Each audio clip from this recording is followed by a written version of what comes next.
garoonka caalamiga ee magaalada Kismaayo maanta waxaa mar qura ka soo wada degay wasiirada waxbarashada xukuumadda federaalka Soomaaliya iyo safiirka midowga Yurub u fadhiya Soomaaliya Michael Sarafon waxaana soo degitaankooda garoonka Kismaayo halkaasi ku soo dhaweeyay madaxweyne ku-xigeenka maamulka Jubbaland Sultan Cabduqaadir Xaaji Maxamuud Luwadheere soo dhaweynaya ismarxabeyn kadib waxa wafdiga loo galbiyay xarunta madaxtooyada magaalada Kismaayo madaxweynaha maamulka Jubbaland Axmed Maxamed Islaam Axmed Madoobe kulanka kadib waxay safiirka midowga Yurub u fadhiya Soomaaliya iyo madaxweynaha maamulka Jubbaland Axmed Maxamed Islaam Axmed Madoobe ay gaareen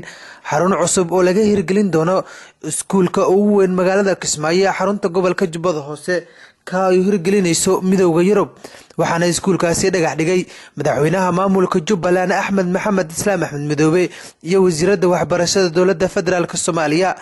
waxaana dhagax dhiga kadib ay ku hadleen xarunta hoolka daawad ee magaalada Kismaayo xarunta gobolka Jubbada Hoose waxaana ugu horeyn hadlay wasiirada dowladda federaalka Soomaaliya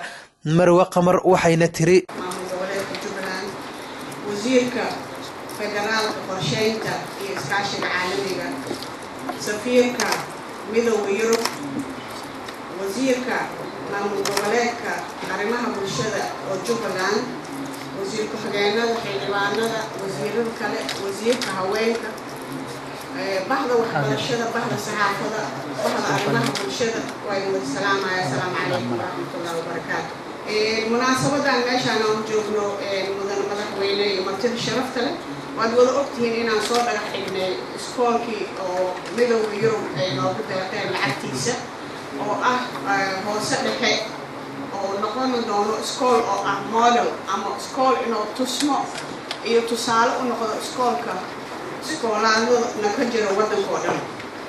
mudan madaxweyne ma garanayo haddaad og tahay midowga Yurub waxa waaye deeqbiyaha oo inoogu weyn oo waxbarashada inaga kaalmeeyo waddankeena oo dhan marka midowga Yurub horta tahniyad gaara iyo mahadnaq qaara aan rabaa inaan u soo jeediyo Michael Sarafon safiirka midowga Yurub u fadhiya Soomaaliya oo isna mashruucan ka hadlaya waxa uu yiri I'm delighted to be again in Kismaayo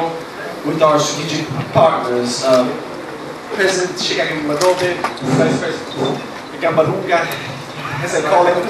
We have been with you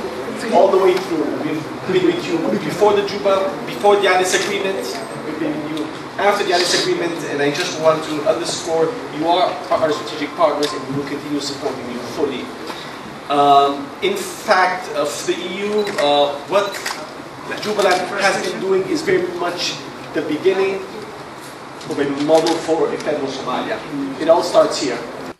madaxweynaha maamulka Jubbaland Axmed Maxamed Islaam Axmed Madoobe ayaa soo dhaweeyay mashruucan ay hirgelinayso midowga Yurub wuxuuna uga mahadceliyay sida ay u soo gaarsiisay magaalada Kismaayo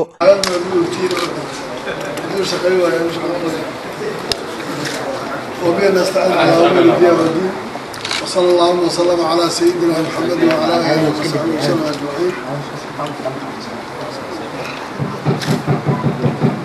السلام عليكم ورحمة الله وبركاته. حمايتي وحشرف وين ما أنت الله إلى أن بيش عم يحبك وحفلت من توقف وينك أين يرسل غيب جلال وزير كسر الدولة الفدرالية المصرية وزير العلوم والإنسان الدولة طوى وكيل بدو شرف كله يرجع بلان أمام كودي فلين تيجي باربان عندنا سين يطلع كودي ولا يشوف مرة بعد سلام كبار وعائلتها وحبر الشر وعائلتها هي معناها إليها ما عملت واحد مكور هذا حديو على برواية انت اللي بعت كذا وطالع يا واحد ما انت هنا يستا هي مشكلة داسية اللي نخاف ولا نقرأ المو هذا روتي وحبر الشغل دلوينه وحاول قليلا وعينه كورلت شيدو الجيني كلا وكشة قيستو إنه قولي قاطو إنه مالك رسيقه سلا درادة وحن آل ما العلم يا عد كستا oo ka qayb qaadata hawl waxbarasho. cabduqaadir cabdirasaaq soofi cabduqaadir jiijiile telefishinka caalamiga ee royal magaala xebeedka Kismaayo.